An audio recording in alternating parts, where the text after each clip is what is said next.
भविष्य में दौलतमंद लोगों के लिए दौड़ना गैर कानूनी होगा। यह सोचते ही उस आदमी ने तुरंत अपने कदम धीमे कर लिए कि कहीं उसकी गरीब होने की पहचान न सामने आ जाए। अपनी गरीबी की पहचान छुपाने के लिए आदमी तुरंत एक 6 सितारा होटल में गया और बिना कुछ कहे एक महंगी राष्ट्रपति स्वीट बुक कर ली। लेकिन अजीब बात यह थी कि रिसेप्शन ने पैसे लेने के बजाय एक गैजेट निकालकर स्कैन कर लिया और कमरे की चाबी उसे दे दी। असल में आज की दुनिया में इंसानों को पैसे नहीं बल्कि समय खर्च करना पड़ता है, क्योंकि यहाँ जन्म के समय से ही हर किसी की हाथ पर एक टाइमर होता है जो न केवल कुछ भी खरीदने की क्षमता रखता है बल्कि हर किसी के जीवन को भी निर्भर करता है। और जैसे ही ये टाइमर शून्य पर पहुंचता है तो उस व्यक्ति की जिंदगी का भी समय पूरा हो चुका होता है और यही इसके साथ संख्या लगातार बढ़ने पर व्यक्ति को अनंत जीवन मिल सकता है। लेकिन ऐसे टाइमर कुछ ही बिजनेसमैन या अमीर लोगों के हाथों में ही लगे होते हैं और वही गरीबों को जीवन बिताने के लिए ओवर टाइम काम करना पड़ता है ताकि वे अपना रोज का वेतन कमा सके। लेकिन यह समस्या माइक के लिए नहीं थी, क्योंकि जब वो सुबह जागा तो उसकी बांह पर अभी भी 1000 साल से अधिक का समय बचा था। अपने बोरिंग समय को बिताने के लिए माइक तुरंत उस होटल के सबसे बड़े कैसीनो में गया, यह जाने बिना कि इस जगह में एंट्री लेने के लिए भी समय दान करना पड़ता है।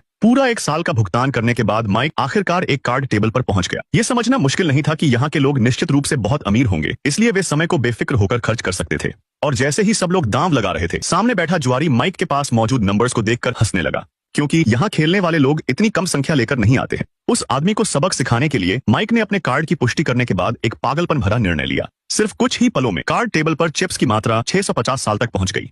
सामने बैठे खिलाड़ी को लगा कि वह चिप्स की संख्या लगातार बढ़ाने पर यह बाजी जीत लेगा, लेकिन मजबूत माइक ने बिना किसी डर के तुरंत अपना दांव बढ़ाने के लिए कहा। मिस्टर जैक ने यह देखा तो तुरंत यह सोचकर अपना दांव और बढ़ा दिया कि वो जल्द ही सामने बैठे व्यक्ति को गिरा देगा। लेकिन उस आदमी को यह नहीं पता था कि उसके सामने बैठे व्यक्ति को सामान्य नजरिए से नहीं देखा जा सकता। और रोमांचक बात यह थी कि माइक अपने कार्ड्स पहले ही देख चुका था, इसलिए सिर्फ कुछ ही देर में उसने अपने पूरे जीवन का टाइम अपनी बाजी पर लगा दिए। पर सामने बैठा आदमी अभी भी यह देखकर दंग रह गया और उसने सोचा कि कोई आदमी इतना पागलपन से कैसे खेल सकता है।